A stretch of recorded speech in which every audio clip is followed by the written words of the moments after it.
Thank you for joining us today on our panel discussion about the trend of self-help books with Mr. Vivek Atray and Ms. Swati Sharma. First, I would like to introduce our lady guest, Ms. Swati Sharma. She is a published author of 2 books with us, Invincible Publishers. She is also a hotelier, content curator, life skills and soft skills trainer, speaker, runner, and she also heads content learning and development at Oyo, India. She was born and brought up in New Delhi and she lives in Gurugram, Haryana now. She studied rhetoric from Harvard University with a high score of 98%. She is also an advanced landmark graduate and Indian Society for Training and Development postgraduate. She won the National Award and Scholarship from the Ministry of Tourism. Now I would like to introduce to you our honorable guest, Mr. Atray. He is a motivational speaker, a best-selling author, a columnist, a visiting professor and mentor.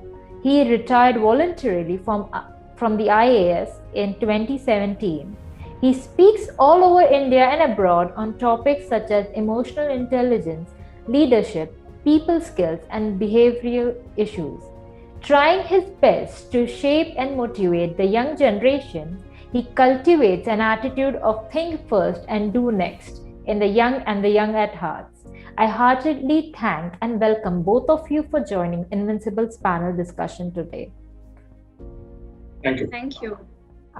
So I would like to ask Ms. Swati as well as Mr. Atray, and I will go with Ms. Swati first. In this current time that we are going through, and we are seeing a lot of like a trend, a boom, you can say, in self-help books. So I would like to ask you, this trend of self-help books is booming, this explosion of self-help books, which different experiences given as guide to others. What do you think is the impact the readers have of such books? Sure. Thank you, Invincible, for having me here. Mm-hmm. And greetings to Mr. Atray as well. Yeah. You see, self-help books, they've been there since antiquity and they're here to stay, is what I strongly believe in. And the reason I'm stating this is because, the genesis of my own book, The Secret Sauce Is You, emanated from the fact when I read this study by World Health Organization that every 40 seconds, one person is committing suicide.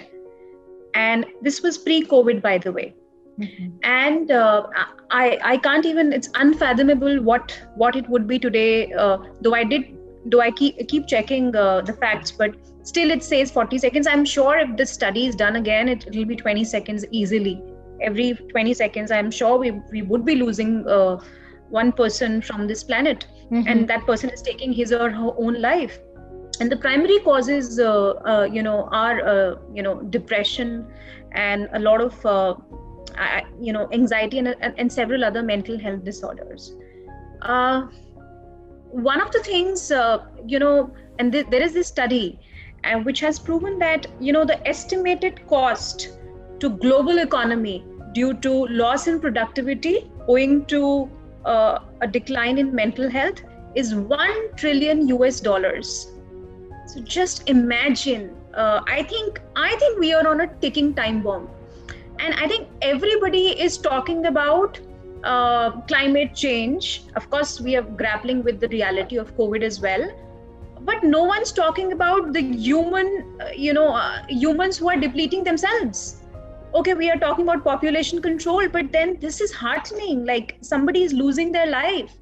So as a writer, I thought that, okay, when I read that study, it's very easy to talk about things, but then I thought, okay, what can be my little contribution in this world before I die? Mm-hmm. And I had also hit rock bottom, but I'm fortunate that I didn't do that. I didn't take that step, right? Because I could somehow transcend rock bottom, and I figured out that I think I have somehow, stumbled upon the secret sauce of survival at rock bottom. So you writing this. Sorry. So yes. Writing this was a therapeutic experience for you as well, writing your book. Yes, writing is an emotional release for me. It is I'm extremely passionate about it. But what prompted me was the fact that, when I read the study by World Health Organization, every 40 seconds, one person is committing suicide. And I was like, I have to share it with the world. It will be very selfish of me if I just die with it inside of me, because this is something which, there was this glut of avalanches of adversities that fell upon me. And when it happened with me and I read this study, I was struck by it. So I think self-help books are here to stay, especially now if you see what the devastation the second wave has done to India. Especially, and of course Indonesia, Japan is going through the fourth wave. It is Africa, there's this Lambda variant in UK. So I think books, my father used to say that if you really want to grow and learn, there are two things that you need to do. One is you need to spend time with elders, and second is you need to read books. And books are therapeutic. And it is a research that has proven that reading significantly reduces your stress levels. So do you think this self-help books, this trend of self-help books, how is it impacting the generation? How is it, because there is so many self-help books, there's no one or two or the few guide, there is so many right now, and it's a trend. Everyone is writing a self-help book. Maybe it's therapeutic for them, but what about the people who are reading them, or people who are approaching these books? Wherever they go, they see a bunch of self-help books now, and on each topic. So what is the guide? How are they supposed to, what is the impact for them? That is the question. Yeah, so the impact is, of course, there is a requirement. You see, in economics, what do we study, right? There has to be a demand for it to be fulfilled. I mean, there is a huge demand. So even if you are saying that there are many, self-help books galore, let it be. I really trust my readers. The readers are extremely intelligent these days. Why not? I mean, they should have a choice from a plethora of self-help books to choose from. Okay. So the impact, there is a huge requirement, and this whole, I would say, this question of yours that there's so many self-help books, it's fulfilling that. There is a gap, and it's being filled that way. So I think that's beautiful. Yeah. Thank you. Mr. Atray, would you like to add, or would you like to give your opinion on this? Please do. Yeah, I think I'm absolutely in agreement with Swati, and there are two things I'd like to say. Firstly, human beings are of all types, varieties, mindsets, backgrounds, cultures, ethnicities, and therefore we have a lot to learn from each other. Yeah. So if there is somebody who has traveled down that path, and I am to travel down that path now, it's good to learn from that person, that experienced person. If those people are writing books which can help me, then I'm not a youngster, but any youngster should be looking down that path, trying to pick up those books and learning. The second thing is that self-help books can be a dime a dozen, but each book will help somebody or the other. Some may sell very well, they may be better written. As Swati said, the audience or the readership can be discerning, but there may be people who pick up a book written by someone for self-therapeutic reasons, and yet it helps 100 other people. So I think the more books that come out on self-help, they're still not reaching out to the whole world. There are still youngsters who are languishing in the wilderness, who are just feeling low. They didn't even think of reading a self-help book. Suddenly they come across one, pick it up, okay, let me see what is there, reluctantly, and they find something of use. So I think my book and Swati's book are definitely superior quality, I'm sure. So we can definitely claim to be better than the rest. But yes, they should read books. This is my book, by the way. I know it's reverse, but Finding Success Within and 52 Life Skills, you know about it, Invincible. And we have a promo as well for a book. That's right. But I just want to show it. No problem at all. Mr. Atray and Swati, so as you said, Mr. Atray, there is your books have become popular or have reached a pinnacle or I won't say pinnacle, but they have reached a high point where people are reading these books. A lot of people are reading these books. So the next question is, only few of such books reach the recognition that they deserve. So what do you think is the driving force behind it? I think recognition comes from readership. Mm-hmm. I think it comes from value, from quality. So ultimately, quality matters. I mean, I can do a great promo and I can look good and I can go and speak very well.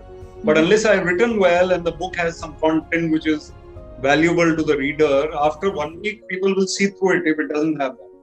So I think the promo will help to reach people. But then it matters, the word of mouth matters. Yeah. My favorite book is the Autobiography of a Yogi, which has transformed millions of lives across the world. It doesn't need promotion. We don't even need to talk about it. But there is a saying in Urdu, ishq or mushk chupaye nahi chupte. That means you can't hide these two things. So when the fragrance of a book is there, the quality is there, it will reach the right populace. Swati, would you like to add to that? So, yes, I think,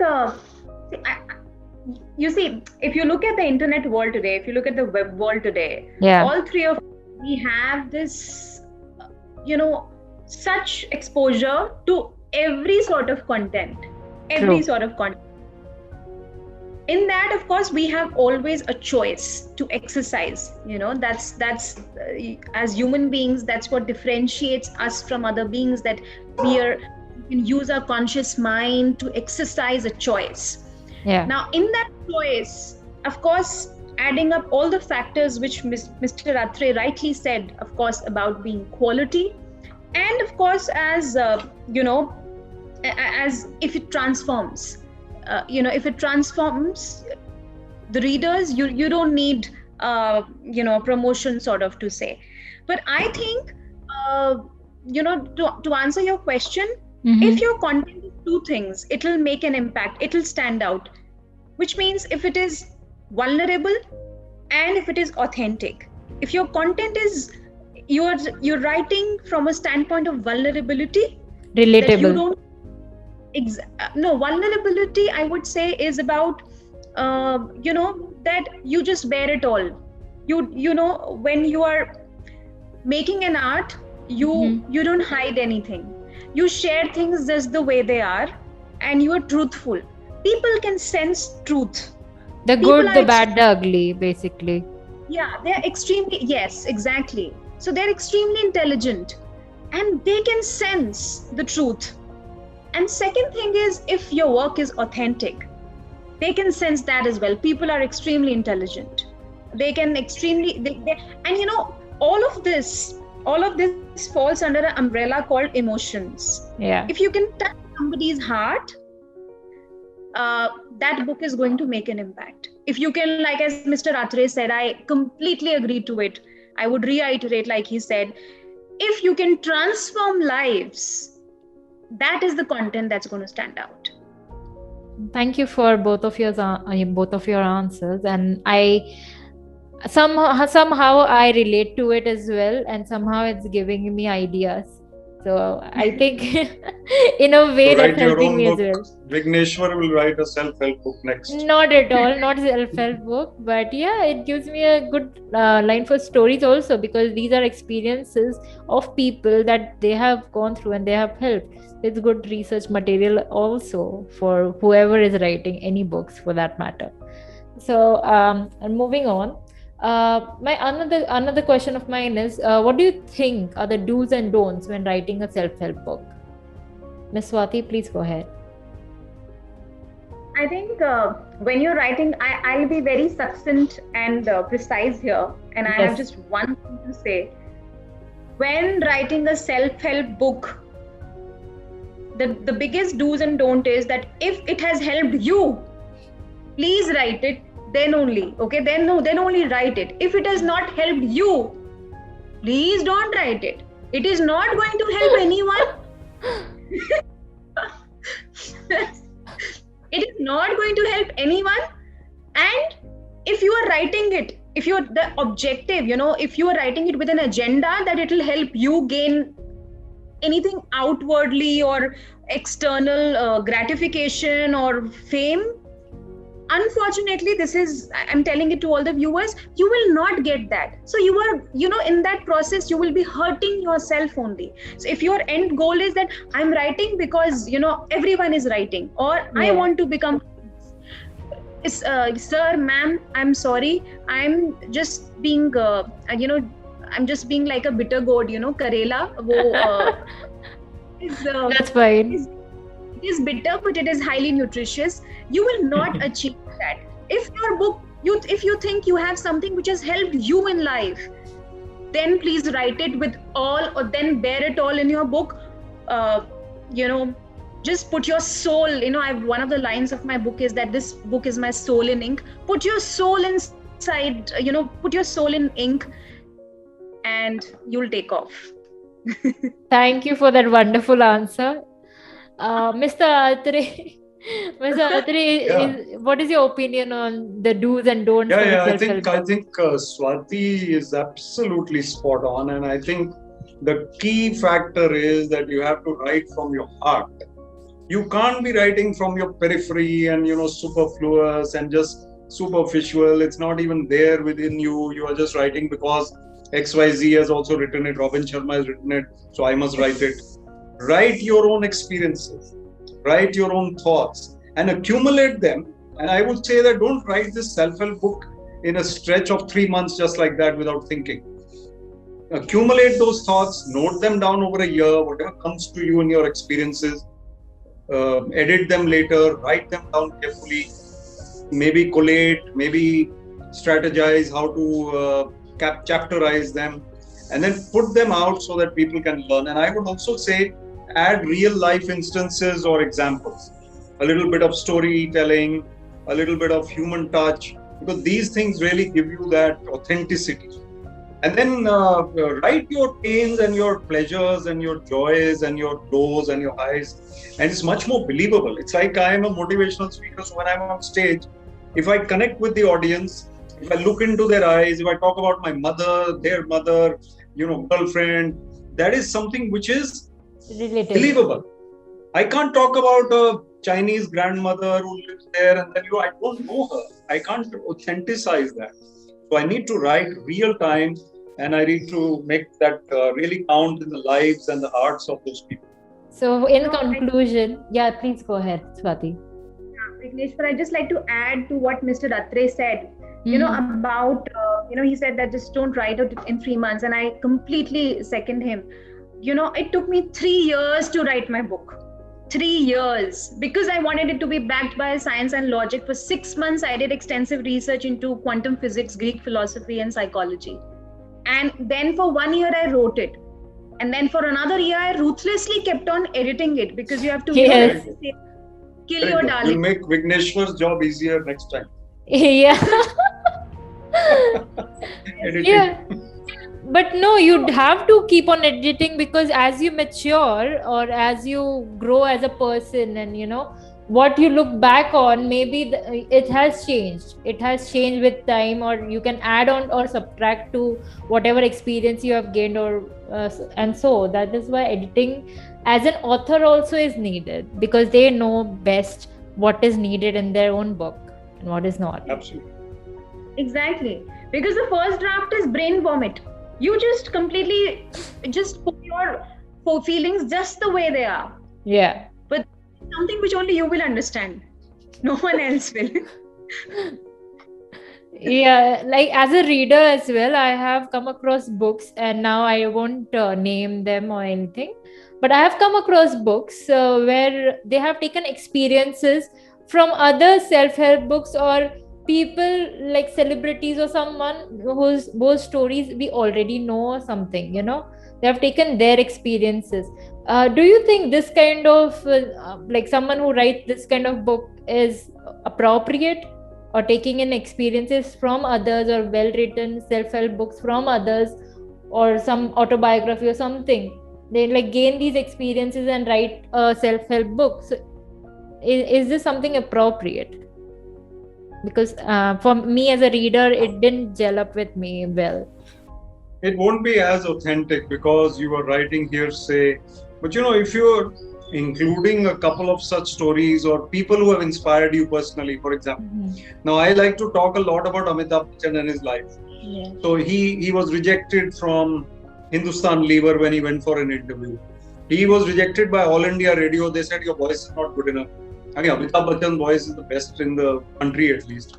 And the third was even movies. They said you're too tall, your legs are too thin, you are too impossible as a hero. And all places he was rejected. And look at him later, superstar, and today also on KBC, so humble, so elegant over there at 77 or whatever he is.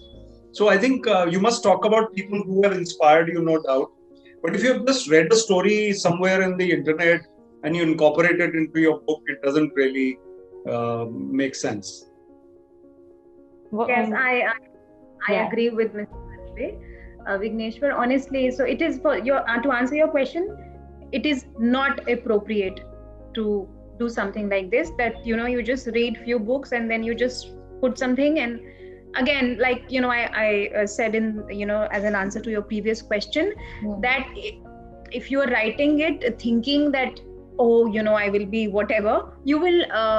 I'm sorry, but that you will not be, because then it will be just it may fulfill your dream of like calling yourself an author, but it will not be soul satiating.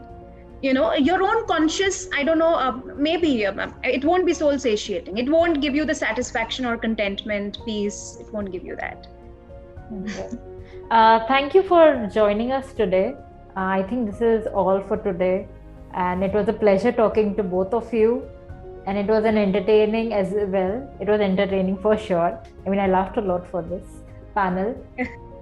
So thank you for participating in the panel. Thank you, Mr. Atray. Thank you, Ms. Sharma, both of you.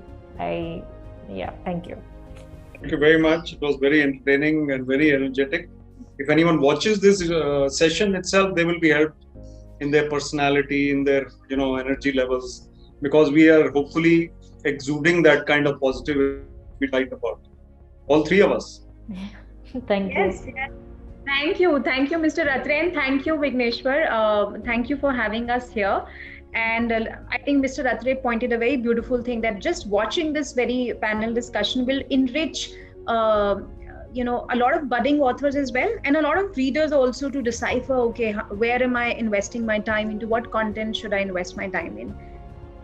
So I think that is really great. And I think we should have more of such panel discussions, which can really help a lot of people.